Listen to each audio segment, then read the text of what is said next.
जय गुरु जी। सत्संग is only a medium to connect संगत with गुरु जी।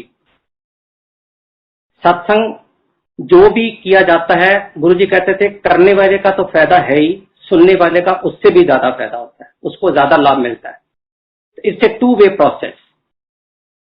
जब से लॉकअप शुरू हुआ, लोगों को, संगत को आश्रम के दर्शन मिलने मुश्किल हो गए, क्योंकि मंदिर तो अभी तक भी नहीं खुला, और संगत को चाहत थी कि किसी न किसी तरीके वो गुरु जी के साथ जुड़े रहें, उन तक पहुंचे। और इस चीज को मद्देनजर रखते हुए गौरव अंकल ने एक बहुत बड़ा प्रयास किया कि हमने लॉकअप के कुछ दिनों के बाद ही लाइव मंत्र जाप शुरू किया। लाइव मंत्र जाप जो शाम को 7 और 8 के बीच होता है, वो बड़े मंदिर से डायरेक्ट रिले किया जाता है।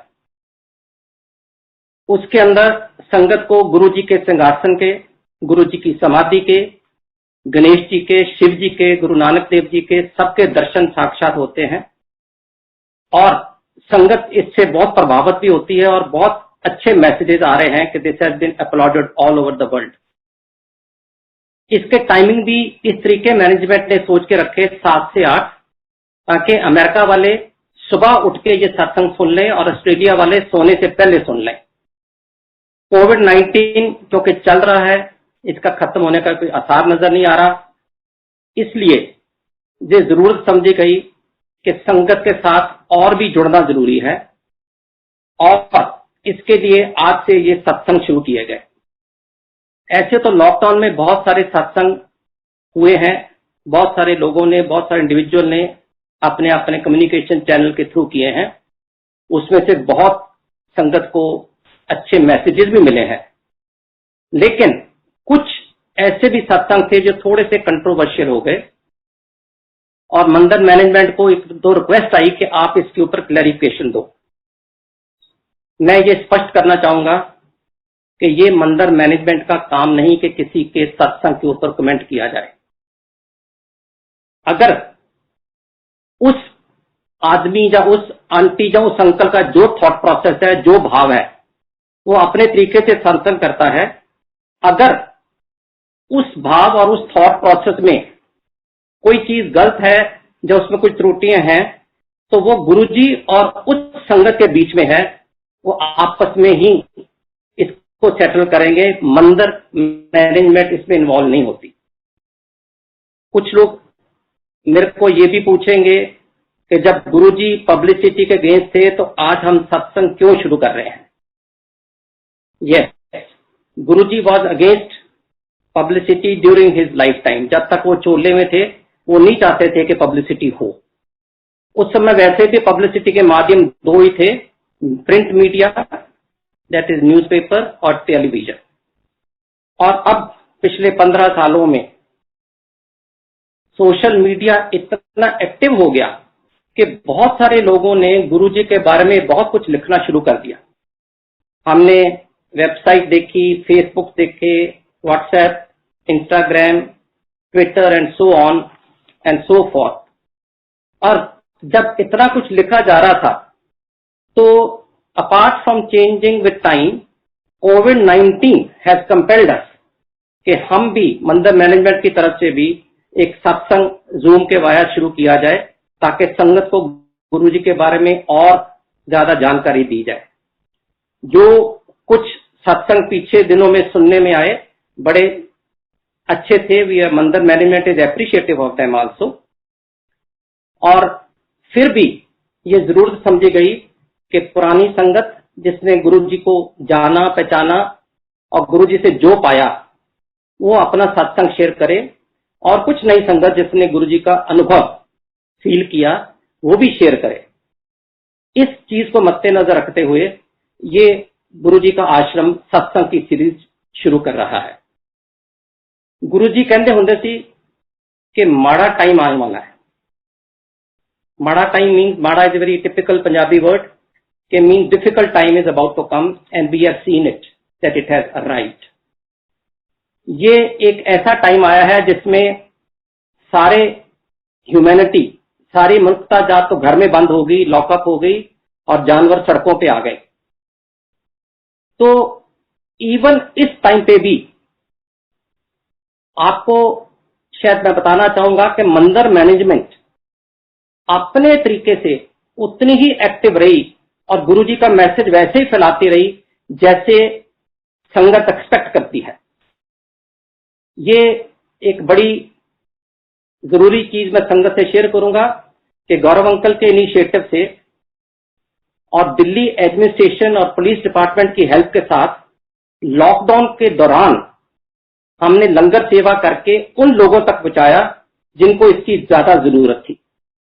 इसके अंदर वो गरीब भी जिनका रोजगार खो गया था, इसके अंदर लोग भी जो माइग्रेंट लेबर थी, क्योंकि गाड़ियां बंद होगी, वापस अपने गांव अपने शहर नहीं जा पाए। और ये कम से कम नहीं तो 14 से 15 लाख फूड पैकेट हमने लॉकडाउन के दौरान बांटे हैं। और ये एक बहुत बड़ी गुरुजी की ब्लेसिंग है और बहुत ही श्लाघना वाला कदम है। ये जब कोई माड़ा टाइम, जब कोई डिफिकल्ट टाइम, औखा टाइम आता है, उसके पॉजिटिव एस्पेक्ट्स भी होते हैं। जैसे हम देख रहे हैं कि इस लॉकडाउन में बहुत लोग रोजगार खो गए, घर बैठे हैं, माड़ा टाइम है नो डाउट, पर इसके पॉजिटिव एस्पेक्ट भी अगर देखो तो मंत्र जाप के थ्रू संगत को गुरुजी के साथ रोज लाइव दर्शन करने को मिल रहे हैं। अब सत्संग की सीरीज शुरू हो रही है, इसके थ्रू संगत को गुरुजी के बारे में और नॉलेज मिलेगी। प्लस जो 14-15 लाख लोगों को लंगर दिया गया मंदिर में बना के, सेवादारों ने बनाया, वो उन लोगों को दिया गया जिनको शायद हमसे ज्यादा जरूरत थी। वो गरीब भी थे, बेरोजगार भी थे। और ये सारी चीजें जो है, अगर आप पॉजिटिव साइड लेके चलो तो गुरुजी की ही ब्लेसिंग से ये सब हुआ है। और औखा टाइम भी, डिफिकल्ट टाइम भी निकल जाएगा, गुरुजी ने ही निकालना है। तो मैं सारी संगत को रिक्वेस्ट करूंगा कि जैसे वो मंत्र जाप में जुड़े रहते हैं, इसी तरीके गुरुजी के अब आने वाले सत्संग के साथ भी जुड़े रहें और गुरुजी की ब्लेसिंग लें।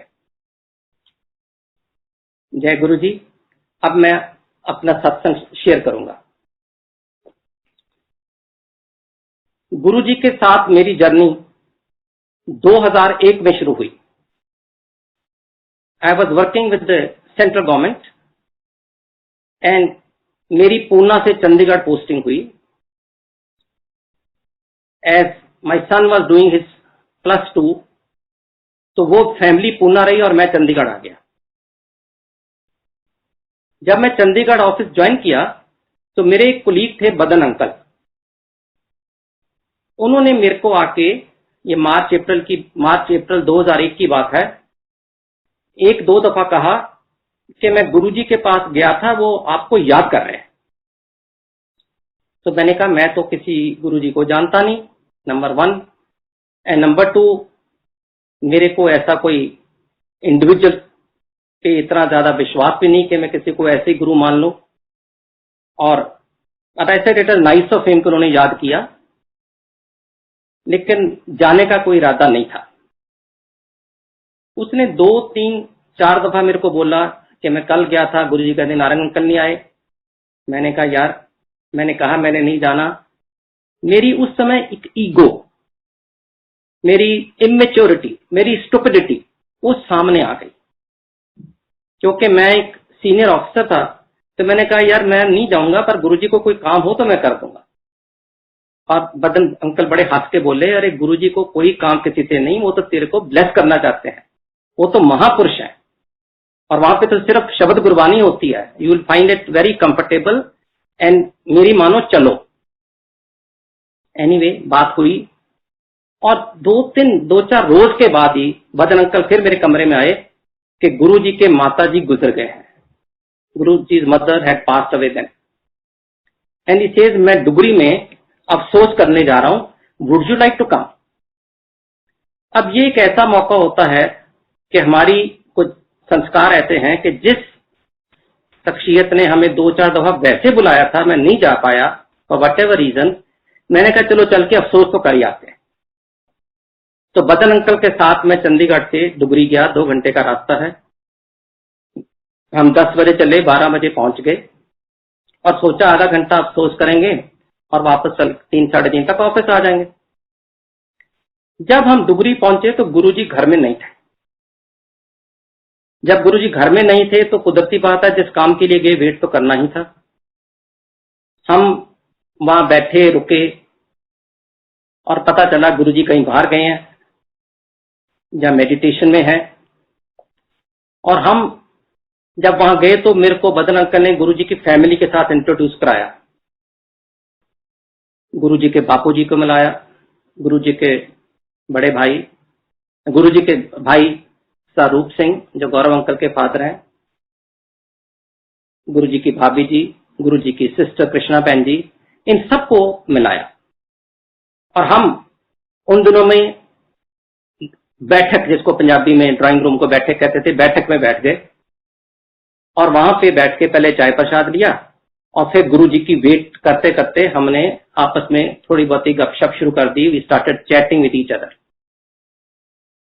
अब क्योंकि टाइम पास करना था और गुरुजी की वेट करनी थी तो इसलिए कुछ ना कुछ तो आदमी पूछता ही है। और मैंने भी बापूजी को, कृष्णा बहन जी को कुछ ऐसे ही सवाल करने शुरू कर दिए कि गुरुजी छोटे होते बचपन में क्या करते थे। वो सारा टाइम गुरुद्वारे या मंदिर में ही रहते थे या स्कूल वगैरह भी जाते थे। मेरे को कुछ नॉलेज एबीसी नहीं थी उस समय गुरुजी के बारे में। और जब बातों बातों में ये पता चला कि गुरुजी डबल एमए है, उन्होंने एमए इकोनॉमिक्स भी की है, एमए इंग्लिश भी की है, तो मेरा तो सवाल ही रेलेवेंट हो गया। फिर मैं ये पूछता रहा कि गुरुजी अपने बचपन में कुछ खेल कूद करते थे, शरारती थे, क्या करते थे। और करते कराते मेरे को याद है, क्योंकि पूरा किस्सा तो याद नहीं, क्योंकि किसी फेथ से नहीं गया था, सिर्फ मिलने गया था। मेरे को ये याद है कि मैंने बापूजी को ये पूछ लिया कि बापूजी आपको पता कैसे चला कि आपके घर में गुरु पैदा हुआ है। तो बापूजी ने भी कहा कि बेटे ऐसा है कि हमें खुद नहीं पता था, कुछ संकेत तो मिलते रहे लेकिन हमने उन सब संकेत को, सिंबॉलिक रेफरेंसेस को सीरियसली नहीं लिया। मैंने कहा फॉर एग्जांपल, तो बापूजी ने कहा कि जब गुरुजी पैदा हुए घर में, मिडवाइफ जिसको दाई कहते हैं पंजाबी में, वो जब डिलीवरी अंदर कर रही थी तो भागी भागी बाहर आ गई कि सांप देखा उसने अंदर डिलीवरी रूम में। तो कुदरती बात है, घर के जितने मेन फोक होते हैं सांप को मारने चल दी, अंदर गए तो सांप है ही नहीं। तो उन्होंने उसे कहा कि तेरे को गलती लगी है, जब तू ऐसी पैनिकी होगी, सांप तो है ही नहीं कोई। अब ये एक इंसिडेंट था, सिंबॉलिक रेफरेंस कि Lord Shiva has arrived in human form. लेकिन इसको ना उस समय कोई समझ पाया, ना किसी के मन में ही ऐसी बात आई, और वैसे भी समझना मुश्किल है जब तक आपको किसी की शख्सियत के बारे में, उसके लेवल के बारे में पता नहीं हो। एक नया बच्चा पैदा हुआ है, सांप आया, इट कुड बी हेल्यूसिनेशन, उसको गलती लगी। लेकिन अब जब बैकवर्ड इंट्रोस्पेक्ट करके देखते हैं तो बापूजी कहते हैं शायद वो संकेत था, हमें समझ नहीं लगी। फिर एक दफा पंजाब में अर्ली 60s में बहुत जोर सी बरसात होने के बाद फ्लड्स आ गए थे। गुरुजी तब 8-9 साल के रहे होंगे, और जब बड़ी मूसलाधार बरसात हो रही थी तो गुरुजी की मदर ने किसी कामे को, किसी वर्कर को बोला देख के आओ कि कहां है गुरुजी। वो बाहर गया, घर से आधा मील दूर एक बोर्ड का दरख्त था, बेनियन ट्री, उसके नीचे एक थड़ा सा बना है,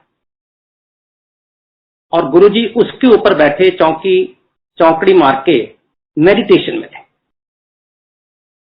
हैरानगी की बात है कि वो जो वर्कर का कामा घर आया, आके कहता जी सारे रास्ते में तो 2-2 फुट पानी है, मैं उसमें से निकल के गया, और जब मैं उस स्थान पे पहुंचा जहां गुरुजी बेनियन ट्री के नीचे बैठे थे, वहां पे ना पानी की बूंद, ना वो थड़ा गीला हुआ, ना गुरुजी के ऊपर कोई बरसात, उसके इर्द गिर्द पूरे उसके राउंड अबाउट कोई भी बरसात या पानी नहीं थी। तो क्योंकि वो ध्यान में थे, मेडिटेशन में थे, मैंने उनको ठीक नहीं समझा तो उनको कुछ मैसेज दूं, मैं चुपचाप आ गया।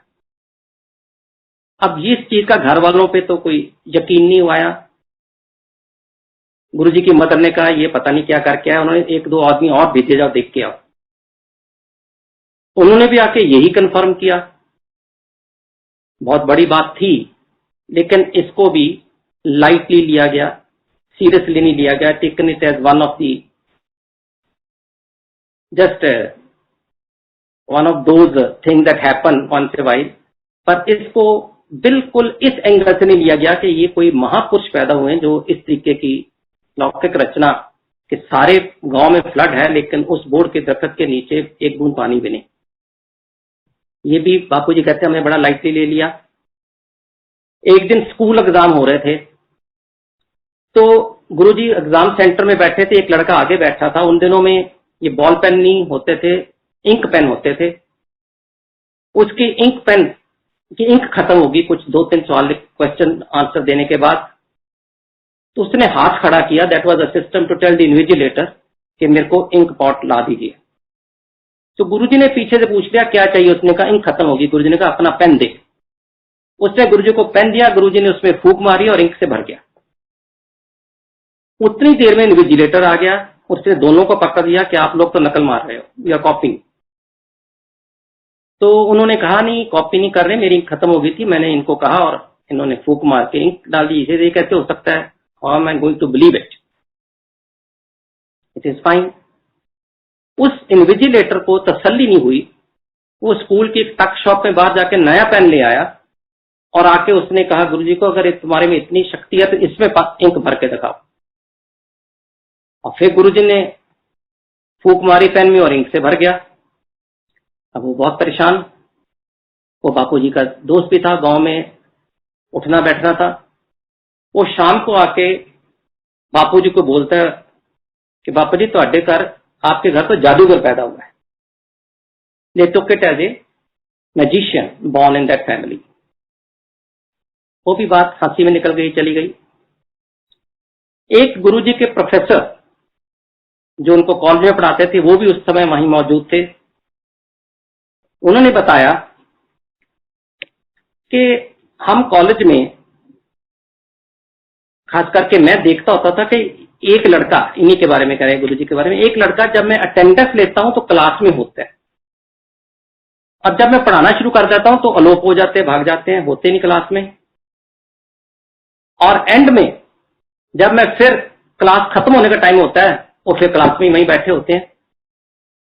इसे एक दफा हुआ, 2 दफा हुआ, बहुत दफा हुआ। तो मैंने जब मैं अटेंडेंस लेता हूँ होते हुए चले जाता है लड़का, तो मैंने सोचा मैं जाके आज प्रिंसिपल को शिकायत करूंगा कि रोज ऐसे होता है कि मैं जब अटेंडेंस लेता हूँ वो अटेंडेंस लगाने के बाद भाग जाता है क्लास से, लेकिन एंड में क्योंकि वो फिर वहीं पे बैठा होता है तो कहते हैं मेरी हिम्मत नहीं पड़ी कि मैं शिकायत करूं। वो कहेंगे तू ही पागल है। प्रोफेसर को बोले कि ऐसे कैसे हो सकता है कि लड़का जाए भी और आए भी, आपको पता ही नहीं चले। बड़े सोच में बैठा। एक दिन वो एक टीचर रूम होता है प्रोफेसर को लंच टाइम बैठने का या फ्री पीरियड में बैठने का कॉलेजेस में, वो ये वाली अपनी दुविधा किसी और कुलीग के साथ शेयर कर रहा था, यार मेरी क्लास में कैसा लड़का है। तो जब उसने अपनी ये राम कथा सुनाई तो वहां पे 3 प्रोफेसर एकदम कहते हैं यार हमारे साथ भी यही हो रहा है, हम सोचते थे किसी को बताएंगे तो अपने आप को पागल करवाएंगे। समझ नहीं लगी। वो भी उन्होंने आके बापूजी को बोला, लेकिन टेकन एज एन एबिरेशन, कोई इसको फिर लाइटली लिया गया समझो। तो बापूजी ने कहा ऐसे करते करते बहुत संकेत तो मिले और भी बहुत बातें हुई, अब मेरे को याद नहीं उस समय की। अब तो जब से गुरुजी से फेथ हो गया हर चीज याद रखते हैं, लेकिन उस समय फेथ नहीं था। I just went to condole. तो उस समय बापूजी ने कहा कि हमें इस सब चीजों को संकेत से मिलते रहे, लेकिन हमने किसी को सीरियसली लिया नहीं। और गुरुजी ने कहा कि सच पूछो तो इनके माताजी ने इनमें सबसे पहले गुरु पाया। सबसे पहले गुरुजी की माताजी ने इनमें गुरु पाया और उन्होंने मत्था टेका। तो मेरे को भी फिर मैंने भी उसमें को माताजी ने पाया, मैंने भी गुरु माना और मैं गुरुजी को उसके बाद मत्था टेकना शुरू किया when Guruji was in his 30s और सो। अब ये बहुत अजीब सा वाक्य भी लगा और अजीब इंसिडेंट भी है कि किसी के माँ बाप अपने बच्चे को ही मत्था टेकें। उससे थोड़ा सा लगा कि ये शख्सियत क्या है। उसके बाद लंगर भी हुआ, फिर चाय प्रसाद फिर हुए, करते कराते हम 4 घंटे वहां बैठे गप्पे मार रहे थे और तकरीबन 4 बजे किसी ने आके बोला कि गुरुजी आ रहे हैं। और हम बैठक में बैठे थे, एक साथ वाला कमरा था जहां पे एक कॉट थी, मंजी थी और नीचे दरी बिछी हुई थी, क्योंकि गांव में जब ऐसा माहौल होता है अफसोस करने लोग जाते हैं, नीचे बैठते हैं अक्सर। तो सबने कहा गुरुजी आ रहे थे, हम उस कमरे में चले गए और एक क्वालिस, उन दिनों में क्वालिस गाड़ी होती थी, आई, उसमें से 4-5 लोग निकले। अब मेरे को तो पता नहीं गुरुजी कौन है, मैं कभी मिला नहीं था। और मैं जब उस कमरे में गया तो वहां मंजी बिछी थी, मैं मंजी पे ही बैठ गया, लोग नीचे बैठे हुए थे। तो एकदम मेरे को बदन अंकल ने इशारा किया कि नीचे बैठते हो, ये गुरुजी के लिए मंजी है। तो मैं फौरन उठा और उतरे देर में गुरुजी अंदर आ गए, आके मंजी पे बैठे, मेरे को बोले साथ ही बैठ जा। मैं बैठ गया। तो 40-50 लोग जब उस कमरे में होंगे और आते मेरे को बोलते, गुरुजी नारंग अंकल तेरे को बहुत दफा बुलाया, तो आता क्यों नहीं? आपका जवाब तो है नहीं मेरे पास इसका। मैंने कहा गुरुजी बस नहीं आना हुआ, पर माता जी का बहुत अफसोस हुआ। ही सेड अच्छा तू मेरे को ये बता, तू कब से आया चंडीगढ़? मैंने बताया, फिर और बातें की। तो मैंने फिर बीच में कहा, मैं कहा माता जी का बड़ा अफसोस हुआ। अच्छा तेरी पोस्टिंग कहाँ कर रही है, कहाँ का रहे हो? मैंने बताया मैं बॉम्बे रहा हूँ, पूना रहा हूँ, दिल्ली रहा हूँ, जहां भी रहा हूँ। तो मेरे को ये लगे कि मैं तो अफसोस कर रहा हूं, अब गुरुजी इस चीज का कॉग्निजेंस ही नहीं ले रहे, गुरुजी इसकी तरफ ध्यान ही नहीं दे रहे, और वो मेरे को और तरीके के सवाल पूछ रहे हैं। 2-3 बार करने के बाद मैंने भी छोड़ दिया, पता नहीं क्या बात है, जहां मैं कम्युनिकेट नहीं कर पा रहा, जहां गुरुजी इसके ऊपर रिएक्ट नहीं करना चाहते। ये तो बहुत देर की बात है जब पता चला कि गुरुजी साक्षात शिव और भगवान है, उनके हाथ में जिंदगी और मौत है। ये उनके लिए तो बहुत छोटी बात, उनको पहले ही पता थी कब क्या होने वाला है, तो इस चीज को इतनी महत्व नहीं देंगे जो हम ऑर्डिनरी मॉर्टल, जो हम ह्यूमन बीइंग देते हैं। एनीवे, और बातें करते कराते उन्होंने मेरे फैमिली के बारे में पूछा। मेरे एक चाचा जी थे, चीफ सेक्रेटरी, पंजाब से रिटायर करते। अच्छा वो तेरे चाचा, वो भी मेरा भगत है। अच्छा जी। एंड जब हम उठने लगे आधा पौना घंटा उनके साथ, गुरुजी के साथ चैट करके, तो मेरे को कहते, नारायण अंकल 21 मई को माता जी का भोग है, आई जरूर। अब इम्प्रॉप्टो मेरे मुंह से निकल गया सतवचन। सतवचन एक ऐसा शब्द है पंजाबी में which means that I will obey the command.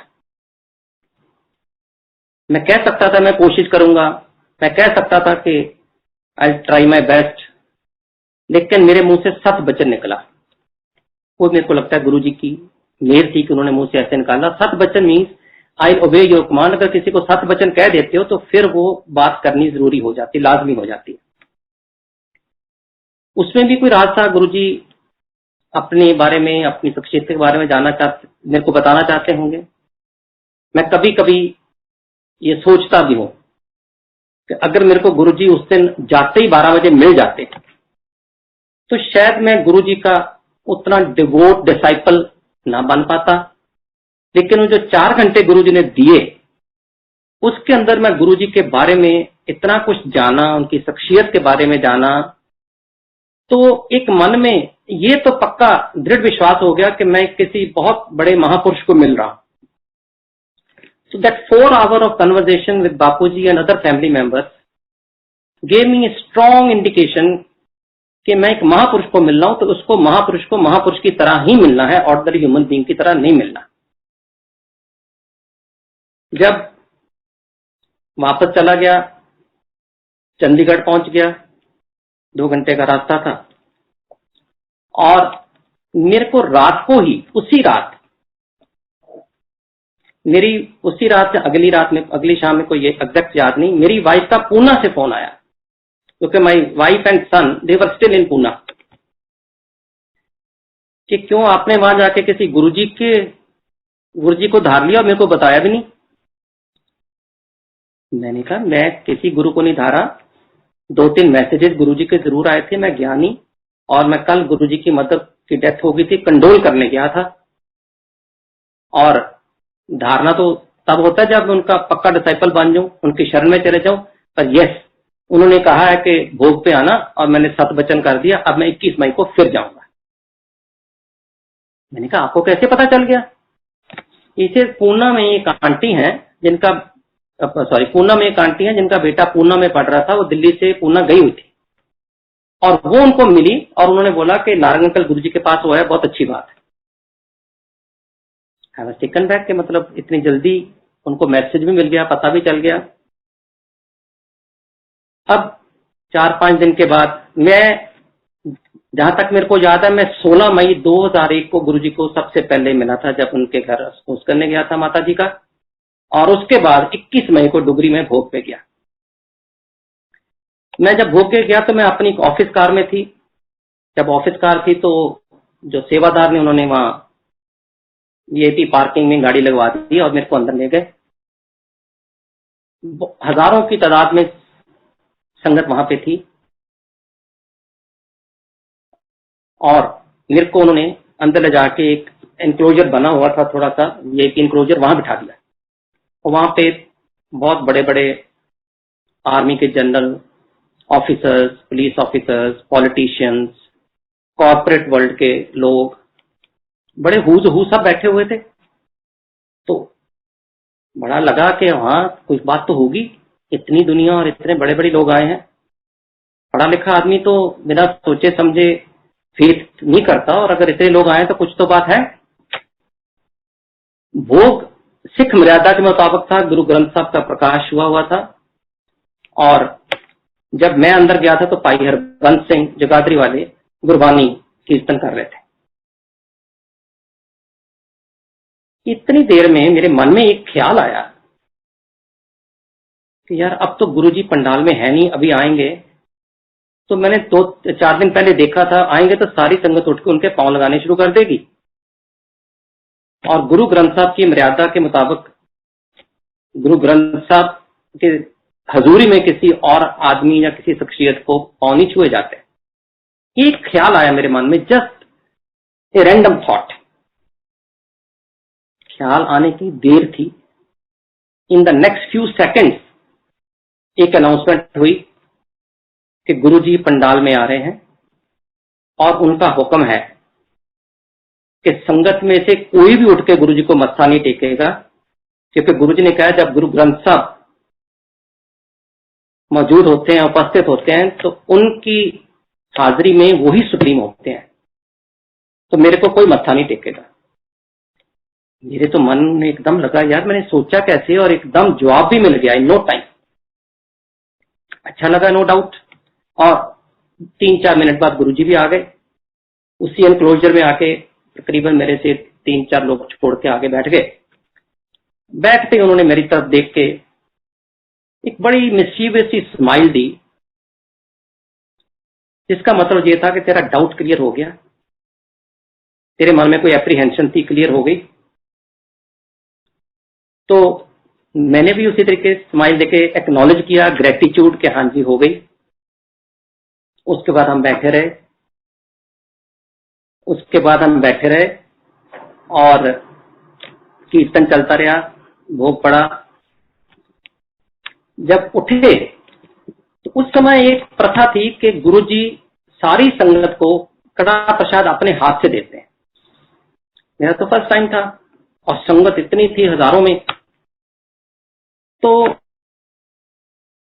वहां के जो पंजाब की संगत है वो पहले प्रसाद लेगी, गुरुजी का हुक्म है, और दिल्ली वाली बाद में लेगी। तो सारे लोग लाइन में लग गए।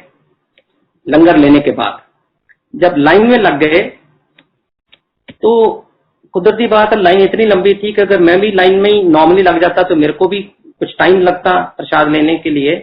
और मेरे मन में आया, मेरे मन में कोई फेथ नहीं था उस समय तक, कोई भावना नहीं थी। मैंने कहा ये अनाउंसमेंट हुई है, पंजाब वाले पहले लें, दिल्ली वाले बाद में लें। मैं तो चंडीगढ़ से हूँ, चंडीगढ़ तो यूनियन टेरिटरी है, ना पंजाब ना दिल्ली। तो मैं ऐसे 50, 60, 70 लोगों को बीच किसी को कह के कि मेरे को जरा जल्दी है, लाइन में घुस गया। कोई ना नहीं करता एक आदमी को। प्रसाद बांटे जा रहे थे गुरुजी, और जब भी मेरी टर्न आई तो गुरुजी मेरे को प्रसाद दे रहे और कह रहे हैं और नारंग अंकल आगे लाइन तोड़ के, और मेरे को तो जमीन ही हिल गई पांव से। मेरे को, मैं हंसा जरूर पर शर्म तो आई। अब मेरे को यही नहीं समझ आई कि इन्होंने दे कब लिया। मैं तो बड़े ही डिस्क्रीटली बीच में घुसा था लाइन के। When did he see that I am breaking the line and entering into it. Anyway, Guruji जो कड़ा प्रसाद देते थे वो 2 हाथ, वो तो अपने कोमल से हाथों से ऐसे देते थे, लेकिन आपके 2 हाथों में पूरा भर जाता था, फैल जाता था, और आप एक हाथ से राइट से लेफ्ट या लेफ्ट से राइट उसको पलट नहीं सकते थे, आपको लिख ही करना पड़ता था। एनीवे, प्रसाद खाया, और एक चीज मेरे को गुरुजी ने और बोली उसी समय आगे लाइन तोड़के के बाद कि 7 जुलाई ਨੂੰ मेरा बर्थडे है, ते अपनी आंटी ਨੂੰ ਤੇ फैमिली ਨੂੰ ਲੈ ਕੇ आई दिल्ली। फिर गुरुजी की मर्जी, गुरुजी की मेहर, मेरे मुंह से फिर 7 वचन निकल गया, अगेन ओबेइंग द कमांड। तो ये तो 21 मई की बात थी, 1.5 महीने बाद गुरुजी का जन्मदिन था। मैं प्रसाद लेके, जो मिलने वाले थे 2, 4, 5, 10 लोग, उनको मिल मिला के मैं अपना चंडीगढ़ के लिए चला गया। और जाके मैं उन दिनों अपने इन-लॉज के पास ठहरा था, उनको सारा बताया कि ऐसे ऐसे मैं गया और ऐसे ऐसे हुआ, वाइफ के साथ शेयर किया। और मैंने अपनी वाइफ को, उस समय तक तो वाइफ थी, लेकिन अब क्योंकि डुगरी में जब भोग पे गए थे पता चला था कि सारे आदमी अंकल कहलाते हैं और सब लेडीज को आंटी कहा जाता है। सो इन दैट कॉन्टेक्स्ट अपनी आंटी को बोला कि 7 जुलाई को गुरुजी का जन्मदिन है, उन्होंने मेरे को बुलाया, मैं फिर 7 वचन कराया हूँ, हमने जाना है। उन्होंने कोई बहुत सीरियसली नहीं लिया, पर उन्होंने रिजेक्ट भी नहीं किया। एनीवे, करते करते 7 जुलाई आ गई, हम मंदिर पहुंचे, बड़े मंदिर। फर्स्ट विजिट थी हमारे सारे परिवार की, सारी फैमिली की। भजन अंकल हमें बाहर से गेट से स्कॉट कार के अंदर ले गए। रश था, couple of thousand of people. अब जब भी गुरुजी को मत्था टेका तो मैंने इंट्रोड्यूस किया, मैं क्या, मेरे आंटी और मेरा बेटा। तो गुरुजी ने जैसे सिंहासन पे बैठे थे बड़े मंदिर में, तो एकदम कहा राइट पे यहीं बैठ जाओ। तो हम बैठ गए, हमें तीनों को बैठा लिया, और एक आदमी वहां और बैठा हुआ था जिसको मैंने तो पहचान लिया, पर मेरी वाइफ और बेटे को नहीं पता। 15-20 मिनट निकल गए, संगत आ रही है, जा रही है। 20 मिनट के बाद गुरुजी ने मेरे को फॉर्मली इंट्रोड्यूस कराया उससे। है तो पहले भी पहचान गया था, वो थे Arun Shourie uncle. Those days he was editor in chief of Indian Express and later on became a union cabinet minister. और गुरुजी ने कहा ये शौरी अंकल है। मैं कह जी हाँ मैं जानता हूँ। कहते शौरी अंकल, ये नारंग अंकल पहली बार आए, इनको सत्संग, इनके साथ सत्संग शेयर करो। तो हम चारों लोग एक छोटा सा सर्कल बना के गुरुजी के बिल्कुल पांव शरण में, उनके हजूरी में वहां बैठ के सत्संग शुरू करने लगे। शौरी अंकल बताने लगे कि गुरुजी की महिमा, इस द्वार में क्या क्या मिल जाता है,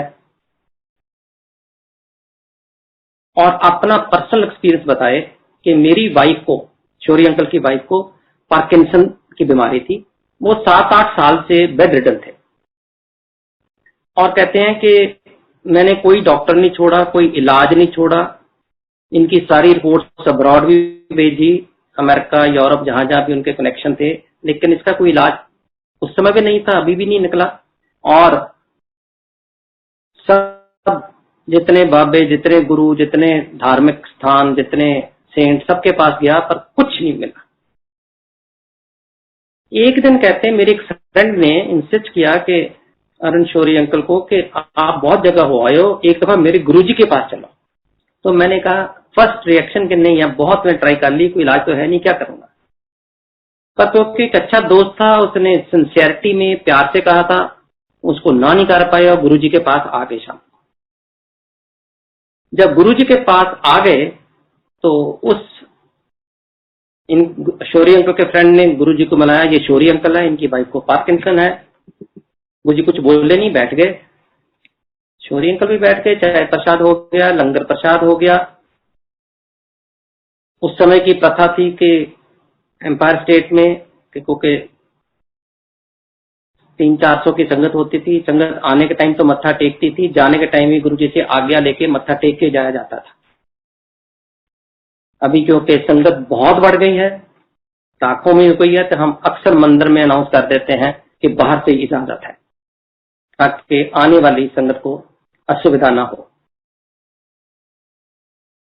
तो जब शौरी अंकल मत्था टेक के इजाजत लेने लगे तो गुरुजी ने उनकी परात में कुछ समोसा पड़ा हुआ था, समोसा प्रसाद उनको दिया।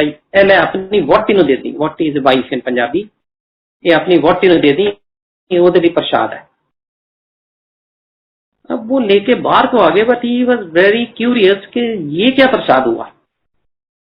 अब गुरुजी को बता भी दिया गया था कि पार्किंसन की मरीज है, 7-8 साल से बेड से नहीं उतर पाई, फ्राइड चीज तो टच भी नहीं करती, तो प्रसाद ही देना था, कुछ और देते। ये डीप फ्राइड समोसा दे दिया, उसके लिए तो समोसा ही था, प्रसाद तो तब बाद में बना। तो बड़ा एक half heartedly he took it home. When he reached home he told his wife कि आज मैं एक और गुरु के पास गया था, उसने तेरे लिए समोसा प्रसाद दिया है, मैं बेड साइड टेबल पे रख रहा हूं, दिल करेगा तो खा लेना, नहीं तो सुबह मेड को दे देना। उसने भी हाँ ना कुछ नहीं की।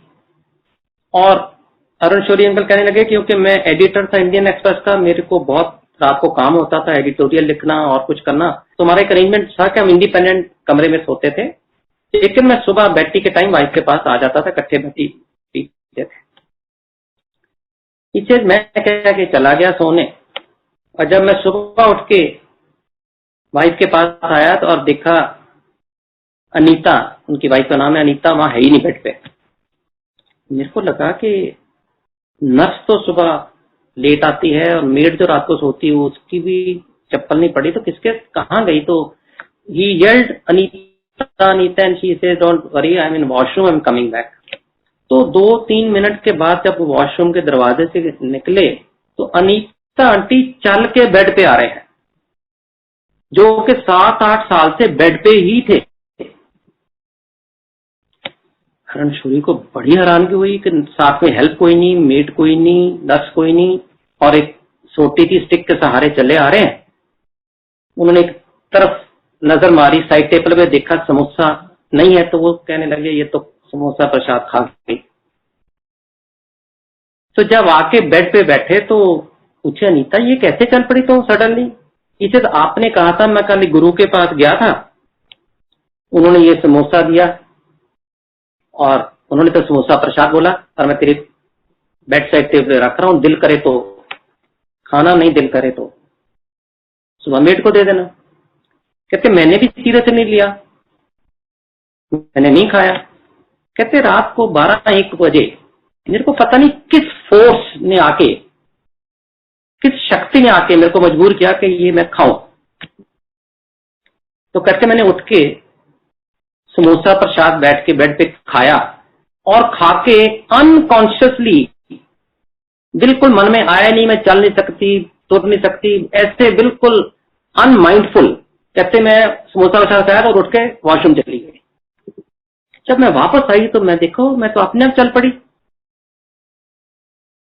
और अब जब आप सुबह कमरे में आए हो बैठी पीने, ये मेरा सेकंड राउंड था वॉशरूम जाने का, तो naturally Shourie uncle, Anita aunty, घर में तो एकदम खुशी की लहर आ गई कि जो चीज 7-8 साल में कोई नहीं कर पाया, कोई दवाई नहीं कर पाई, कोई गुरु नहीं कर पाया, कोई सिद्धि वाले नहीं कर पाए, गुरुजी ने करके दिखा दिया। बहुत खुश। अगले दिन गुरुजी को माथा टेकने एम्पायर स्टेट गए, शुक्राना किया, और हौली हौली वो अनीता आंटी इतनी चलने में एक्टिव हो गई, लिम्प तो करते थे, आई वोंट से दैट, क्योंकि वो एम्पायर स्टेट में जब लंगर होता था तो उनकी सेवा थी, वो लंगर सर्व करते थे संगत को। ये वही कर सकता है जो अपने आप को पहले स्टेबल होके खड़ा कर चल के सबको रोटी प्रसाद देना या जो भी सेवा थी वो कर पाते थे। Very amazing, very interesting experience. जब उन्होंने खत्म कर लिया शौरी अंकल ने, तो मैंने कहा, शौरी अंकल मैं आपका बहुत बड़ा एडमायरर हूं, मैं तकरीबन आपके सारे आर्टिकल पढ़ता हूं, और आपने कुछ महीने पहले इंडियन एक्सप्रेस में संडे मैगजीन सेक्शन में एक आर्टिकल लिखा था, देयर आर नो गॉड और गॉडमैन, ऑल आर फ्रॉड। कोई गुरु कोई सेंट नहीं है, ये सब फ्रॉड है। और आपने ये आर्टिकल एक दफा नहीं, इसको 3 संडे कंसेक्टिव आता रहा इन कंटिन्यूएशन। और आप ये आर्टिकल लिखने वाले आज मेरे को गुरुजी की ये सत्संग सुना रहे हैं। तो उन्होंने कहा, Narayan uncle you are very right, I am impressed कि तुम मेरे एडमायरर हो, मेरे आर्टिकल पढ़ते हो, पर ये सारे आर्टिकल मैंने यहां इस द्वार आने से पहले के लिखे थे। और जब गुरुजी की मेहर हुई, ब्लेसिंग हुई, तो ये गुरुजी ने मेरे को मना कर दिया कि अब कहीं ये आर्टिकल नहीं लिखना कि वो मेरे पास आने के बाद ठीक हो गई। इसलिए मैं उसको दोबारा लिख नहीं पाया। But it was really amazing to hear him. As a matter of fact Guruji को भी पता रहता है कि जो थोड़े पढ़े लिखे लोग होते हैं, अगर मेरे को कोई भी एनी ऑर्डिनरी पर्सन आके ऐसा यही सत्संग सुना देता तो मैं शायद बिलीव नहीं करता। आज एक और स्टेज पे हूं मैं कि हर सत्संग को बिलीव करता हूं, हर सत्संग को सुनता हूं, स्वीकार करता हूं, गुरु का सत्कार करता हूं। लेकिन उस समय अगर कोई भी आके ऐसे ये सत्संग सुना देता कि मेरी वाइफ के साथ ये हुआ, मैं उसको मानता नहीं। मेरे को लगता है ये कोई स्पोक्स पर्सन है गुरुजी के, जो लोगों को इंप्रेस करने के लिए अपनी अपनी कहानी सुना रहे हैं। लेकिन अरुण शौरी कह रहा है, इसलिए देयर इज नो रीजन कि मैं इसको डिसबिलीव करूं। कोई कारण ही नहीं कि मैं नहीं मानूं। इतना इंटेलेक्चुअल, इतना पढ़ा लिखा, editor of a leading newspaper. तो ये गुरुजी का तरीका था कि अगर मेरे को वो किसी और से सुनाते तो मैं मानता नहीं, तो गुरुजी ने मेरे को पहला सत्संग शौरी अंकल से अपने चरणों में बैठा के कराया, और हमारी पूरी फैमिली बहुत इंप्रेस हुए उनकी शक्ति के बारे में, उनकी शख्सियत के बारे में, गुरुजी हैं कौन। एक मन में लालसा हुई कि और जाने इनके बारे में। उठ के हम बाहर लंगर खाने गए, वहां भी 2-4 लोगों ने छोटे छोटे सत्संग किए। फिर हम वापस आए, और जैसे कि इजाजत लेके जाना होता है, गुरुजी ने फिर बैठा लिया। वहां बैठे रहे, संगत आ रही थी, जा रही थी, किसी किसी को गुरुजी प्रसाद दे रहे थे। लेकिन बड़े फंक्शन में, वो जैसे 7 जुलाई वाले दिन कड़ा प्रसाद हाथ से देने वाली प्रथा नहीं थी, पीछे लंगर में ही प्रसाद मिल रहा था। और जब बैठा लिया, थोड़ी देर के बाद गुरुजी कहते, चलो नारायण अंकल चलो। हमने जाके मत्था टेका, तो मेरे को आज भी याद है, हमें एक आम की पेटी प्रसाद के तौर पे दी गई, जो हमने बहुत रेलिश भी किया। और गुरु की ब्लेसिंग लेके, क्योंकि मन में कहीं ना कहीं किसी कॉर्नर पे ये भावना आ गई थी कि ये is not an ordinary person. Shiva है, भगवान है, ये नहीं पता था तब तक, लेकिन ये इतनी भावना मन में आ गई थी कि जिसको आज मिल के आ रहे हैं, ये बहुत बड़ी शख्सियत है। गुरु जी अपने आपको महापुरुष ही कहते थे, तो महापुरुष हैं। अब मैं कुछ चीजें जनरली नई संगत के बारे में भी बताना चाहूंगा कि गुरुजी हमेशा ये कहते थे कि महापुरुषां दी गल्लां नूं मन्निया करो, महापुरुषां दीयां गल्लां नूं सीरियसली लिया करो, लाइटली ना लिया करो। और गुरुजी कहते थे अगर मेरे को कुछ पाना है तो कनेक्ट डायरेक्टली विद मी, किसी को बीच में मैसेंजर नहीं बनाना, किसी को मसीहा नहीं बनाना, कितनी भी पुरानी संगत हो, कितना भी गुरुजी के क्लोज रहा हो, आप उसको ये नहीं कह सकते यार गुरुजी को मेरे बारे में ये कह दो या मेरा काम करा दो। No, Guruji always believed in direct connection. और गुरुजी कहते थे मेरे नाल डायरेक्टली जुड़ो, ਜਦੋਂ भी टाइम लगे दिन 24 घंटिया जिस वेले भी मेरे नाल बैठो जुड़ो, मैं हर एक दी गल सुनना।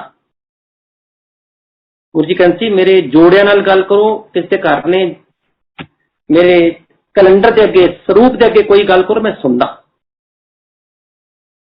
ये चीजा बड़िया अजीब लगदियां ने, पर जब जुड़ जाओ तो क्योंकि सारिया चीजा एक्सपीरियंस कीतियां होने, इन्हां अजीब लगने वाली कोई गल नहीं।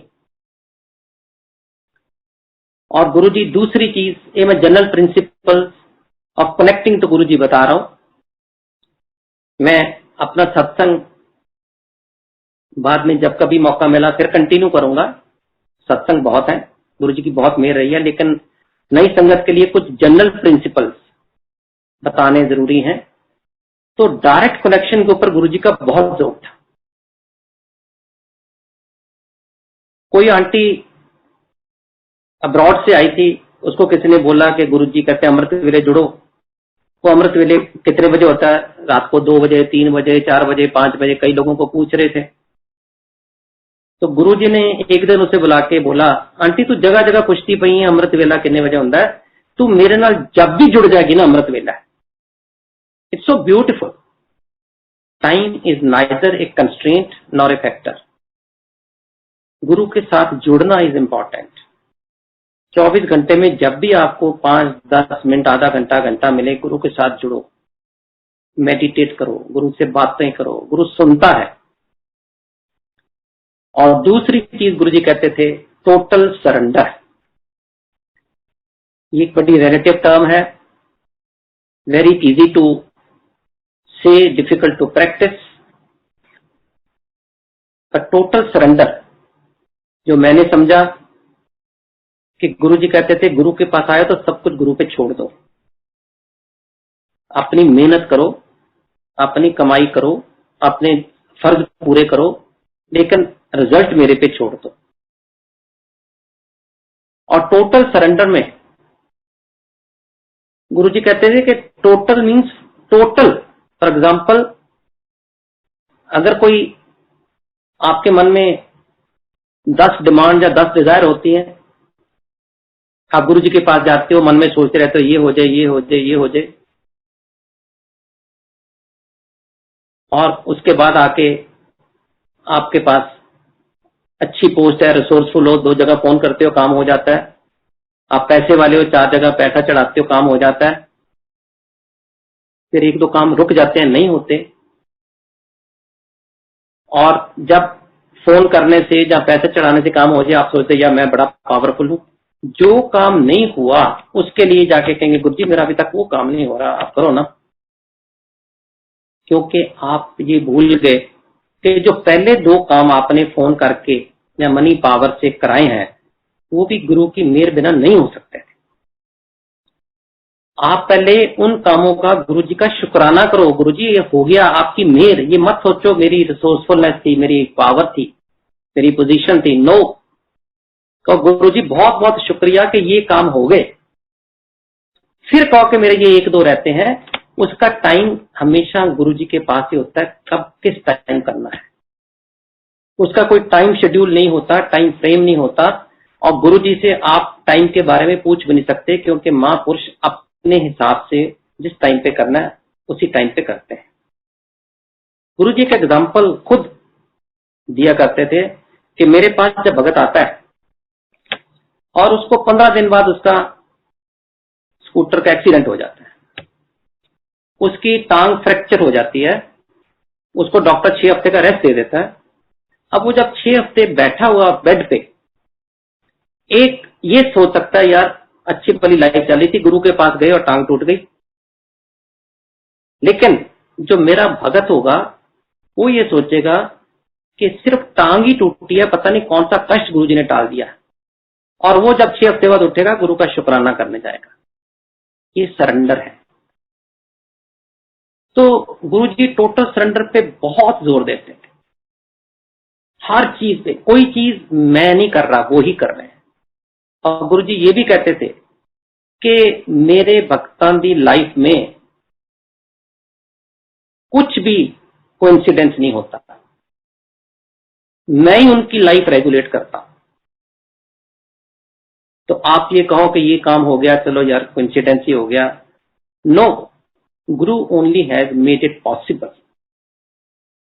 और गुरुजी ने बहुत एग्जाम्पल है, बहुत सत्संग में कभी आगे जाके सुनाऊंगा कि कुछ भी कोइंसिडेंट नहीं है गुरु के भगत की लाइफ में।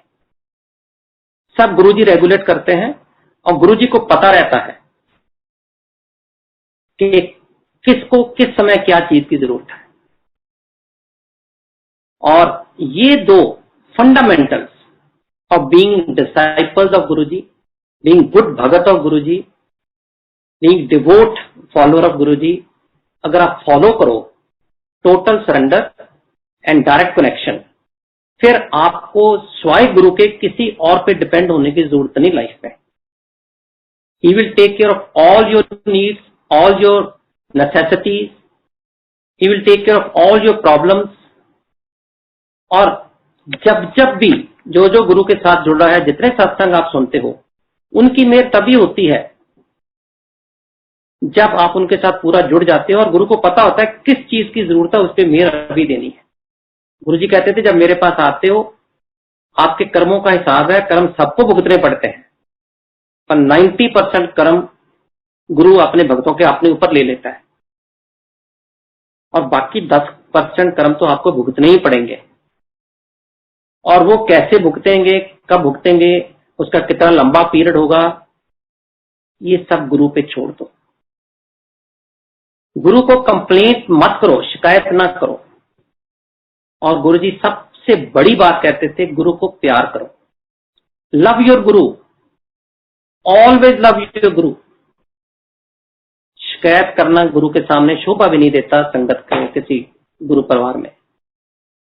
हमेशा शुक्राना करो जो हो रहा है। अच्छा हो रहा है उसका शुक्राना, अच्छा नहीं हो रहा उसका भी शुक्राना, शायद उससे भी बुरा हो सकता था।